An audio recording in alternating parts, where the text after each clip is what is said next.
Hi, welcome to Something to Talk About. My name is Taco, and I'm covering my final remake, my final again, right? So if you don't know what I'm talking about, we're doing, not doing, wording. We're covering Satin again. I covered Satin before, and we'll get to it. Satin's a very important and very big character and very fan favorite, right? So I covered a bunch of characters right before I started taking this a little more serious and before I kind of really hit my stride. And I wanted to go back and look at a lot of those characters because I didn't do them a lot of justice. I covered these A Song of Ice and Fire. These are Song of Ice and Fire characters, by the way. I covered them. It was a pretty much like looking at the wiki and then adding a couple things, right? Going through the chapters sometime during the week of doing it and then writing things out. That's not really what I do anymore. I pretty much go through these chapters, all the ones word for word that these characters are in, and I pretty much cover them as much as I can, everything that they do, plus context around the scenes. For the most part, there are scenes that I deem aren't very important, so I leave them out, so on and so forth. But for the most part, I really try to take care of these characters a lot more than I used to. And that's why I want to go back and remake a bunch of them. And that's also why I probably would have never have covered Satin. Satin's a really big character. But back when I first covered it, I was like, well, it's not too much. The wiki's only this long. But that's not what I do anymore. So like I have to cover the defense of the wall with a lot of detail. I have to cover some other stuff with a lot of detail. So it's going to be a pretty big video. So welcome. If you don't know what's going on here, this is what's there we go. This is what's going on. Definitely spoilers for the book and definitely spoilers for the show. And yeah, you guys want to talk about Satin? God, it's such a cool character. I can't wait. Let's start off. So Satin from Oldtown. Satin is a recruit of the Night's Watch who was once a sex worker in Oldtown. By the way, I don't know if I quite need a trigger warning. There's definitely some Satin takes a lot of flack from other characters in the show for being a sex worker, and I just want to state straight out, any bad words I'm using, I'm trying to only use them when the characters use them, and then when I'm out of those disrespectful towards sex worker words, when I'm outside of those quotations, I'm going to try to be respectful, but there are characters who are not as nice as I am. So I just want you to know I have respect for anyone who chooses that profession. And I just because of the characters of Song of Ice and Fire are very disrespectful, doesn't mean I am. So sorry if you take it that way. Yeah, I didn't quite need a trigger warning. I just wanted to get that said. Satin received his name while working at the Oldtown brothel that where he had been born and raised. Satin claims to be 18 years old. He is attractive. That's the biggest important thing to know. With a sweet voice, dark eyes, soft skin, and black hair and curly ringlets. Ooh, he's a looker. He later grows a beard and combs perfume into it. We'll get to that weird thing about him having a beard with perfume combed into it. I can't talk. Why did I choose this as a hobby? We're going to get to what that sentence means later on, probably at the end. Satin is a follower of the Faith of the Seven and initially is fearful of combat, but Jon Snow later cites that Satin is fearless in combat.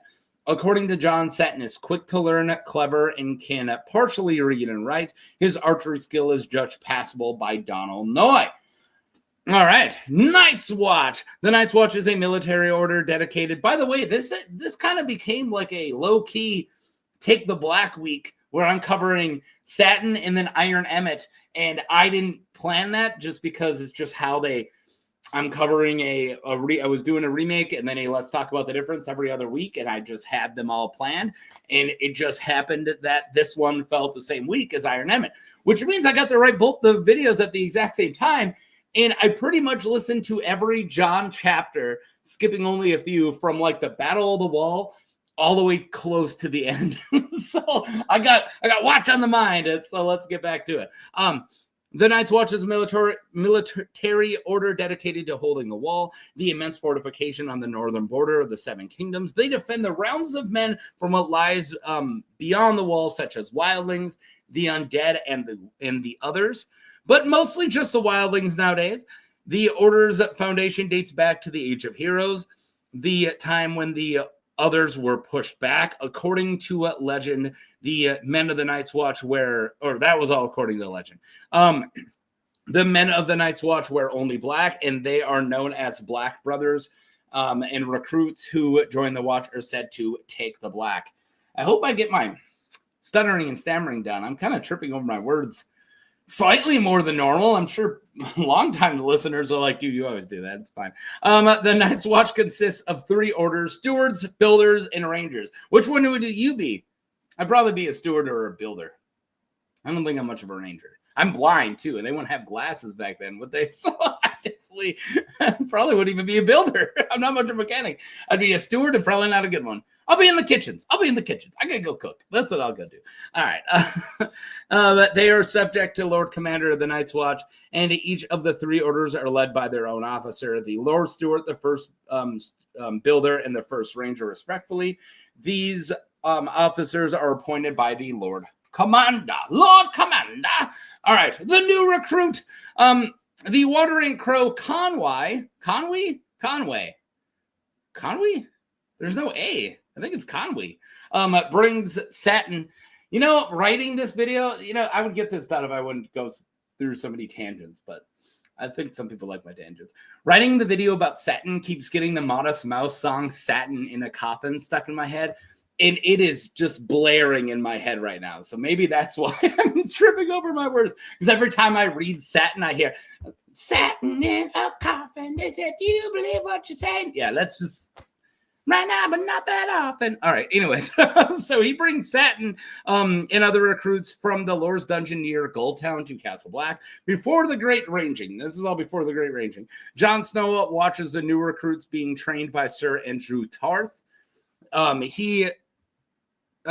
He judges Satin as a foppish youth in soiled satin. At least I think. He's looking at all of them, and we don't know any of their names, or Jon Snow doesn't know any of their names at the time when he's like looking and judging them.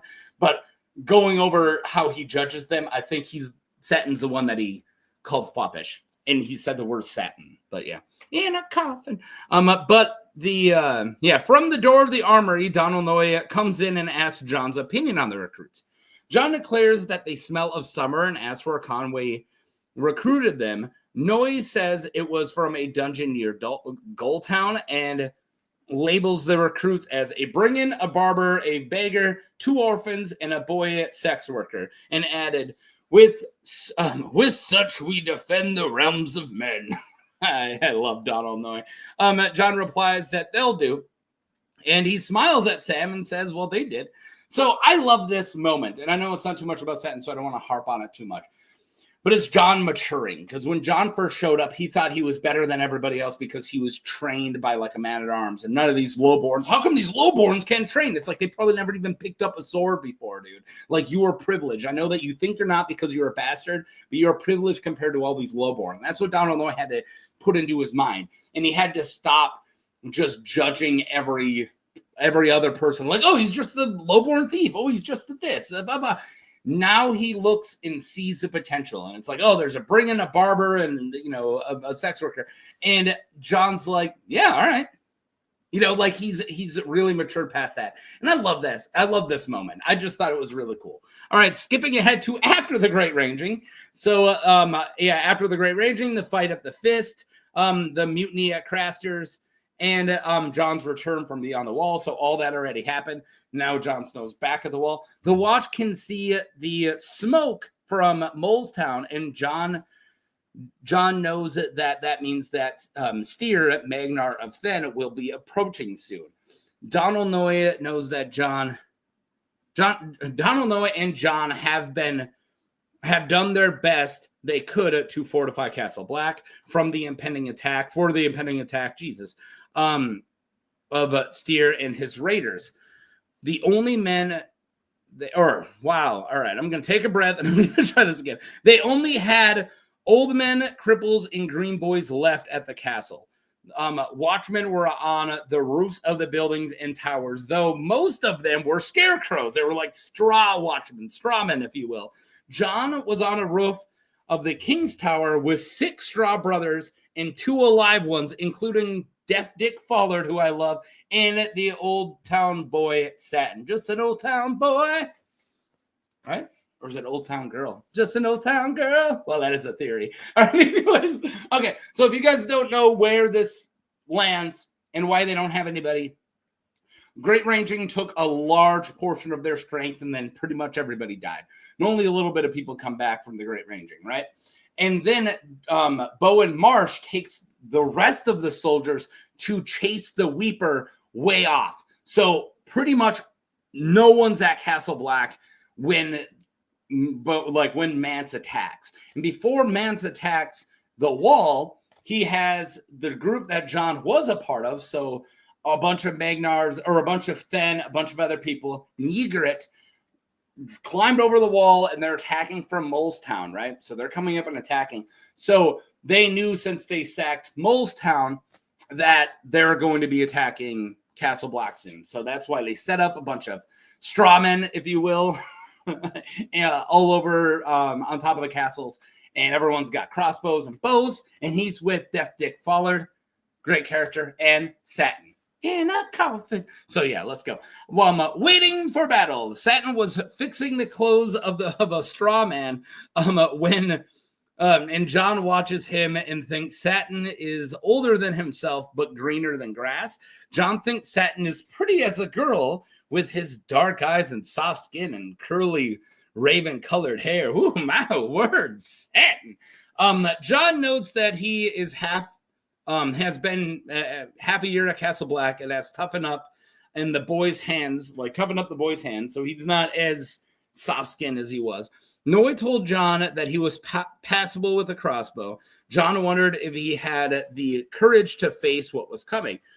Satin, coming though. All right. Satin, standing with his hands in his armpits and trying to warm them, says, "It's cold." I love this art I got because it's literally this scene. He's saying, "It's cold," and he's got his hands in his armpits. It's cute. Jon says that this is warm compared to the Frostfangs, and Satin says, "I hope I never see the Frostfangs then. I knew a girl in Oldtown that liked ice in her wine. That's the best place for ice, I think, in wine." I love Satin. This is like the first real time we get to talk to Satin in the books, and I'm immediately won over. I think Satin's great. Just, it's cold. It's like, oh, you think it's cold? You should check the mountains. He's like, nah, I don't like to think about that. You think ice goes good in wine? I could really go for some wine. I don't know. I think Satin's freaking awesome. All right. Satin looked south and frowned, asking if Jon thinks the scarecrows scared them away. Probably not. Jon says that they can hope, but they are probably waiting for nightfall. Owen of the Oath brings them buns, cheese, and onions from Three Finger Hob, who I have covered, by the way. And Deaf Dick runs over and eats. Yeah, Owen the Oath brings it up, and then Deaf Dick runs over and eats the bun with butter. And Satin tells Dick that he can have his food too. And Jon says that he needs to eat since they don't know when they're going to have another chance. Yeah, he's probably nervous, so he doesn't think he's hungry. He's like, "Oh, you can have my food." And he's just being polite. And Jon's like, "Dude, we literally could be fighting for the next 4 days." And that's actually what ends up happening. So he's like, "No, just eat your food." Don't worry about it, Satin. All right. The assault from the south. Later that night, I spelt night with a K. Oh. Later that night, the Thenns attack. The sound of the horns blowing makes Satin pee his pants. Oh no, Satin. But Jon pretends he didn't notice. It's weird that he noticed. I think. I mean, but Satin doesn't go, "Oh no, I just peed my pants." I'm not saying that I've done this, but I think I could pee my pants at least a little bit without anyone around me knowing, and just kind of walking over, changing my clothes, and being like, "So what happened?" Not that Satin has a chance to do this. I'm just saying, Jon, wear your eyes. Not judging, Jon, just saying. But Jon pretends not to notice. Jon has Satin wake Deaf Dick, but Satin says he is frightened, with his face turning ghastly white. But when he comes back, Jon tells Satin to not waste a quarrel unless he has a clean shot and to take cover to reload. The three of them take up positions on three sides of the round tower and loose arrows at the free folk. When Satin hits a wildling, he proclaims, "I got one," which is cute. But Jon tells him to get another. Time stretches as they loose arrows and crossbows. Yeah, feels like it takes, if you're working really hard. I've never been in combat, right? I'm assuming many of you guys have, but and gals. But I'm assuming once you're into that just kind of intensity and your brain stuck into intensity, I've done certain things, nothing like this, of course, but that time stretching out, and it really could be 10 minutes or it can be 8 hours, you know? But yeah, I don't think I can experience anything without actually experiencing combat that makes me understand this. That's what I'm trying to say. Deftic gets hit with an arrow when he tries to stop the armory from burning, and he falls to his death. Yeah, poor Deftic. So they look across and see the armory, and there's a bunch of people on there, and then they start attacking those guys to prevent them from burning their armory, and Deftic gets nailed. And there goes Deftic Hollard. Why I've never done a video for Deftic Hollard, because he was only in just this one scene. Sad. Jon grabs Fullard. Keep saying Hullard. Fullard.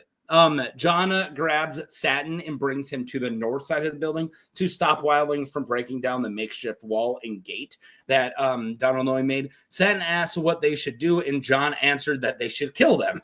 Jon and Satin lose at the same target, a man who reaches the top of the barricade. Men reach the top of the tower, though, so they go into the King's Tower that they're on, right? So they go in there and out a trapdoor, so they're like now on the roof with them, right? Yeah, through the trapdoor, but Jon kills one and calls to Satin, who kills the next. Jon tells him to grab the oil that they had like boiling, right? That was on fire, and they covered Thens below, so they dump it down the trapdoor. Crazy. And covers all these guys in boiling oil. Hardcore. This makes Satin almost go sick, but Jon gives the pretty boy a shake and tells him to puke later. Puke later. I love it. Then back at the edge, they find the Oldtown men fleeing and the watchmen getting overrun or overwhelmed by Thens. So yeah, pretty cool scene so far. I'm glad covering Satin has really let me like go back and actually check out a lot of this fight scene and pay a lot more attention to it. And it's really good. All right. More fighting. Jon asks Satin what gods he prays to, and Satin says the 7. This is important and comes up later. Jon tells him to pray to his gods, and Jon will pray to his. He's like, you pray to your new gods, I'll pray to my old. Jon and Satin get more kills, watching Satin loose a bolt and then hide to reload. So Jon thinks Satin might be pretty, but he is quick. And he's also like listening to what Jon told him, like hide to reload. And I know that we'll talk about like people shipping in Jon and Satin later, but I was listening to it this time because I just knew that was something I was going to talk about for this video of their romance and Jon having a crush on Satin, which of course is going to be a topic we're going to talk about later, right? But I wanted to listen to every time that he calls him pretty, and it's almost every time he talks to or about Satin. It's so much where it's just like, even if it was like the prettiest girl ever, if I'm in the middle of combat, I'll just say somebody I'm madly in love with, like my wife, who I find extremely gorgeous. If we're in the middle of a fight and she's like crossbowing somebody and then she goes to reload, I would go, oh, wow, she's reloading. She's getting really good at this. I wouldn't be checking. I wouldn't be like, wow, she's pretty. All right. So yeah, maybe there is something to Jon just constantly checking Satin out. All right. So where was I? They watch the wildlings fight up the steps until Jon and Satin ready torches, and they spot Steer, Magnar of Thin, going through the makeshift gate, and Jon pulls back a fire arrow, and Satin lights it with the torch, and he looses it at a powder keg that Noah had placed among the lower staircase of the wall. And they fire many arrows and throw torches, so they're just trying to get as much fire over there as possible. And the Magnar and the rest of the men perish as the staircase and the section of the of ice from the wall crushes them. Yeah, it's like a huge explosion, and the staircase collapses, and a big hunk of ice collapses on it. It's so cool. Satin helps Jon down, and they look at all the bodies, and this is when Jon finds Ygritte. Whew, that's rough. That's rough. I don't need to get into that because that's more Jon's story than Satin's, but There is a theory I'm not bringing up that I'm not bringing up later. I can mention it now, but some people think that Satin possibly is the one who shot Ygritte, because Jon knows it wasn't him. I don't know what that adds. Like, one of Jon's friends probably shot her. Like, that goes without saying. It doesn't matter if it's Satin or Dolores Atin. No, not really. I'm just saying. All right. All right, I had to pause it, step away, do a bunch of stuff, and now I'm back. So if my attitude and my overall rhythm is too jarring, sorry. All right, let's go. Where was I? I just finished talking about Ygritte, him finding Ygritte. All right, the remaining members of the Night's Watch from Castle Black and several people from Oldtown man the wall as Mance's army approaches now from north of the wall, right? Satin takes the cage up the wall with Jon and others, including Horse. I did a video for Horse. Satin is fearful when he sees the great host, saying, "There must be 100,000. How can we stop so many?" And Jon tells him that the wall defends itself. The wall will stop them. We just have to stop them from getting around it or over it, right? Satin and his bow take part in the defense of Mance's army using his the Mirish eye, which is like a telescope from Maester Aemon. Satin observes the wildlings building the turtle, which is a big siege engine kind of. And after the siege engine is destroyed, Satin fires his crossbow at fleeing wildlings. So yeah, there you go. So that's most of the defense of the wall, I think. Where's the next one? Training with Jon. Yeah. So that's most of the defense at the wall. So he's more involved in fighting off the Thenns coming from south of the wall than the north of the wall. But yeah. So training with Jon. So after the battle beneath the wall is ended, thanks to Stannis. So we're skipping ahead, right? Jon is training with Satin in the yard. And Jon tells Satin to keep his shield up, but Satin complains that it's too heavy. Jon explains that it's heavy, it needs to be, right? Of course the shield's heavy because it has to stop a freaking sword. The two exchange blows until Satin stops when he sees Melisandre stop by to invite Jon to go treat with Stannis. So then later on, Jon starts training with Iron Emmett instead. Go see my Iron Emmett video that I'm putting on Saturday, knowing that he'll get a better fight from him. So yeah, training with Satin, and then he realizes that he actually needs to start fighting somebody better than him. So that's why he starts fighting Iron Emmett. So after Jon is elected, again, jumping forward, after Jon is elected Lord Commander, and Satin congratulates Lord Jon Snow. So he's part of everybody who runs up and says congratulations to him after he gets elected. Jon orders that the garrison of Castle Black practice bow daily under the guidance of Almer of the Kingswood. I have an older video for Almer.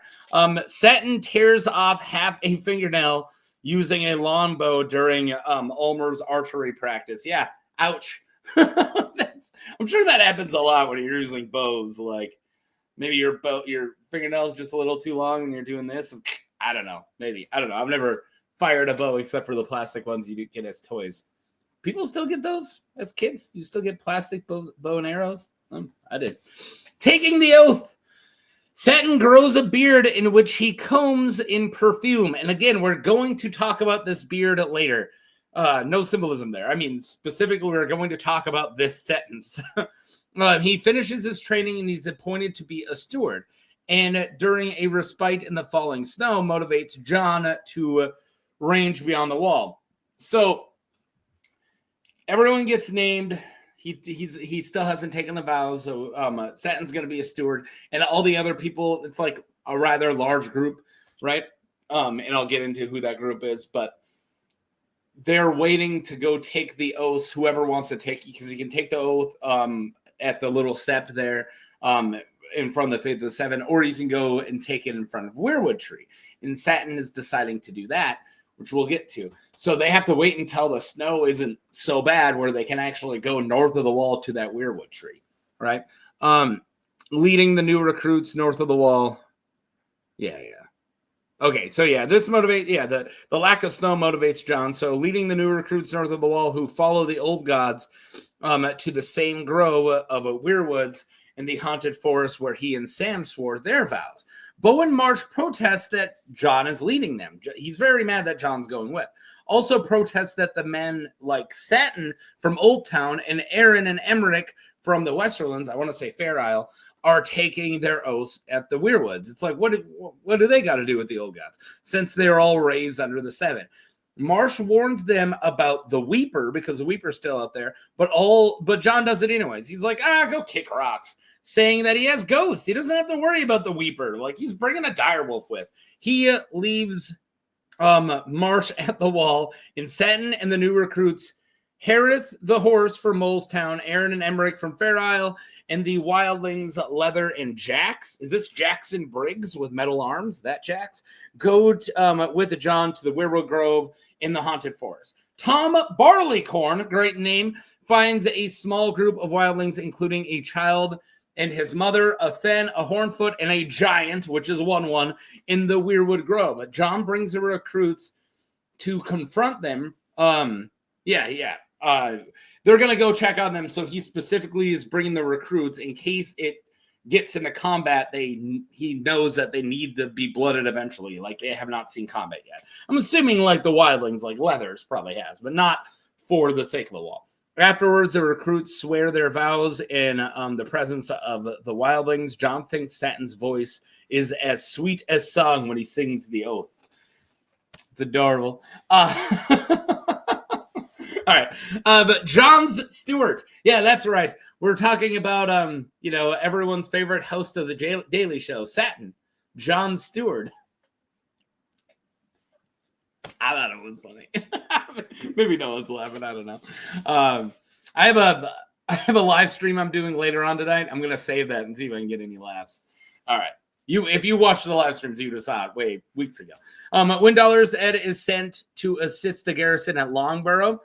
Jon selects Satin to be one of his new stewards. This angers several members of the Watch hierarchy. During a meeting in Jon's office with Bow and Marsh, Septim Kellador, and Othel Yarwick, they talk to Jon about various complaints. With Iron Emmett and Ed being sent away to Longborough, they complain about the men he has to replace them, which first is Leathers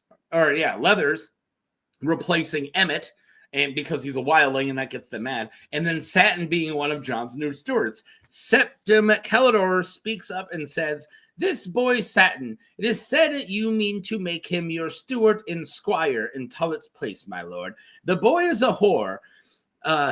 A steward, dare I say, a painted Clementine from the brothels of Oldtown." Yeah, all right, Septim. Jon says, sorry, I stuttered through that.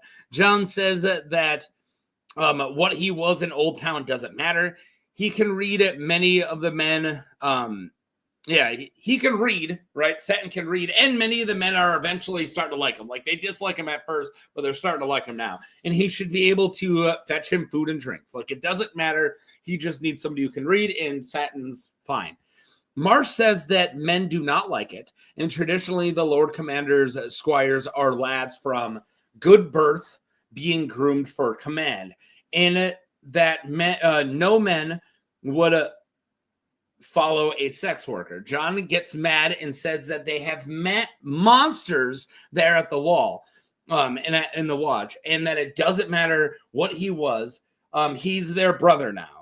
It goes quiet, and they move on to the next topic. Yeah, it gets into more detail where he's like, dude, there is like, it was like a cook at the Shadow Tower that was like horribly attacking like septas, like nuns, and all this horrible stuff. And it's like, you guys, no one bats an eye at that. Like, but you're so mad about Satin being my steward.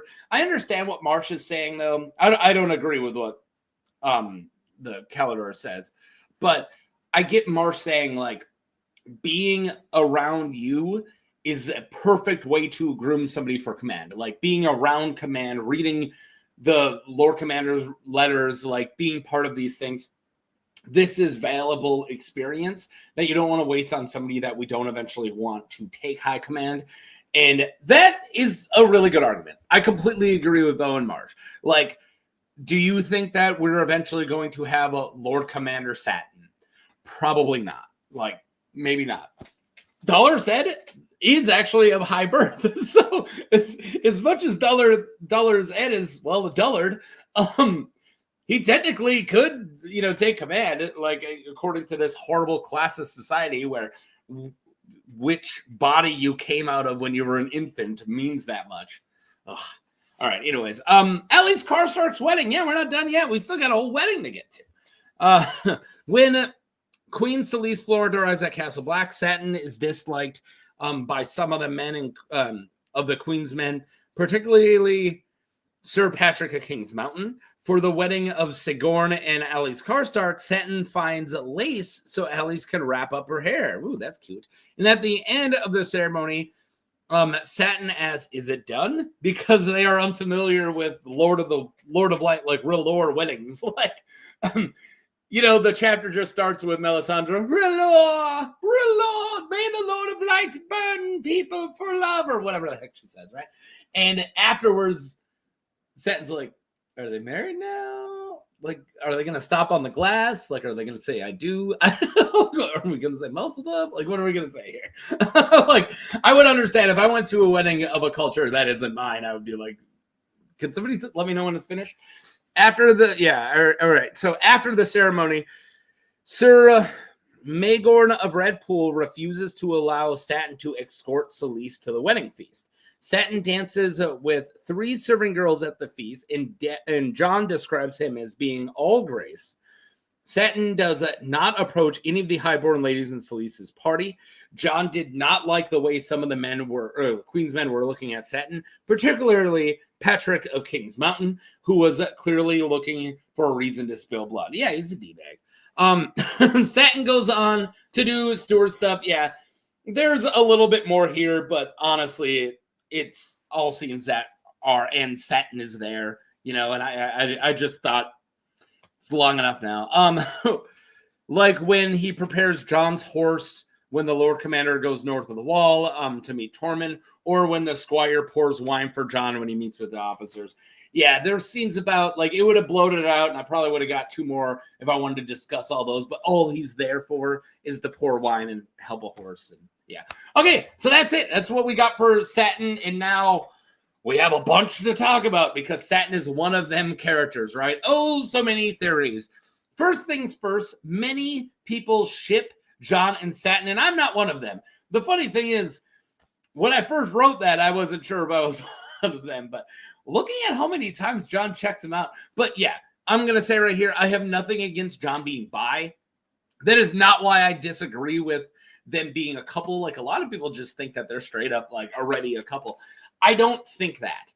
And it's not because I have anything against Jon being a bi character or a gay character. I don't care. That doesn't bother me in any way. I just don't see him noticing somebody's attractive to mean that they are bi. And what I mean by that is I notice dudes are attractive. Like, I don't think that means just because you're like, oh, look at that guy. That doesn't actually mean that you are sexually attracted to them. And yeah, I'm not going to get into full sexuality, but I don't think that Jon noticing like, oh, Satin's pretty means that he's like, that they're sleeping together. I don't think that. If we had a little bit more information, or if like he wakes up next to Satin, like we're in Jon's head. You think if he was having an affair with Satin, is it even an affair? It would just be a relationship. If he was having a relationship with Satin, you don't think you'd be like, oh man, I'm going to make out with him later, or whatever people think. I don't know. I don't think that they are in a relationship. And if you think that Jon's bi and he's just not in a relationship with Satin yet, maybe. I don't have enough evidence for that. But I'm skeptical against almost every single theory, so maybe. If you want most of Satin theories all in one place, and I brought this up during my first video, I believe. What's his name? Muflun Nissi on Reddit made a post, the mini mysteries of Satin from Oldtown. So if you just type in A Song of Ice and Fire Satin theories, you'll get this. That's how I got this. And yeah, this post does a very good job of giving a brief look at all of the mysteries and oddities of Satin. And to name a few, why would he take vows under a weirwood? Why does he say my lord instead of my lord? How can he read if he was born in a brothel? Is he a spy for Littlefinger? Is he a Hightower bastard? Or is he a noble that is hiding his identity? All great questions. Why was he at Gulltown and not Oldtown? He is from an Oldtown brothel, right? But they found him in Gulltown. That's a little weird. And all of these are like, yeah, they're all mysterious things. I would like all these things answered. I don't think questioning these is theories or if you're wrong. Like, I think Satin is specifically written to be mysterious and for us not to know what's going on with Satin. I don't think that's it's not George's act. It wasn't an accident that he was this ambiguous with Satin. Yeah. So yeah. Okay. Yeah, all great questions, all unanswered. I think this is why the audience loves Satin, because he is so shrouded in mystery. So for a goofy and fun vid I listened to just for this, and I do not regret it. It was great. Go check out the interesting Nerd Club video featuring Quinn, the GM, called Satin is a Girl. I won't give it away, but as usual, it's a blast. It's super funny. And Tom argues that Satin... Oh, here we go. So this is what I was bringing up about Satin's beard. So Tom made an argument that I listened to this when I was done writing the whole video, right? And then I added this in. So I made it pretty solidified that Satin grows a beard. And that's something that a lot of people bring up. Satin's beard, Satin can't be a girl. I don't think Satin's a girl, by the way. But his argument is the way it's said in the books, his could be referring to Jon, because they're at the Weirwood Grove and he's explaining all of his smells. And he says, and he smells the perfume that Satin put in his beard. Maybe the his isn't referring to Satin's beard, because Satin's beard is never mentioned again.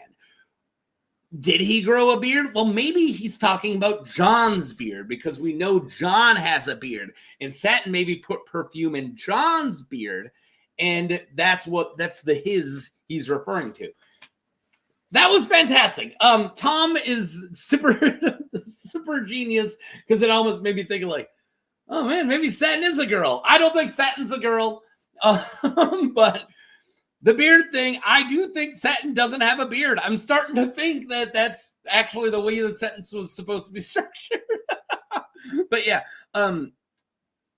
yeah, there we go. That was the end of that. So thank you guys for watching. I will put a link in the description for the Satin is a Girl video. And yeah, I hope you guys enjoyed this. I will be moving on to A Song of Ice and Fire locations after this. And yeah, I think the first place I'm taking a look at is the Whispers, because I love the Whispers. So yeah, it will be every other week with Let's Talk About the Difference 1 week, and then the next week I think I'm going to do locations at least for a little while. There's a ton of locations that I would like to talk about. So there you guys go. I'm going to say again, go check out the Satin is a Girl video at Interesting Nerd Club, and tell them in the comments I sent you. Tell them Large Taco sent you. And yeah, that's all I got. I'll put the link in the description. Peace.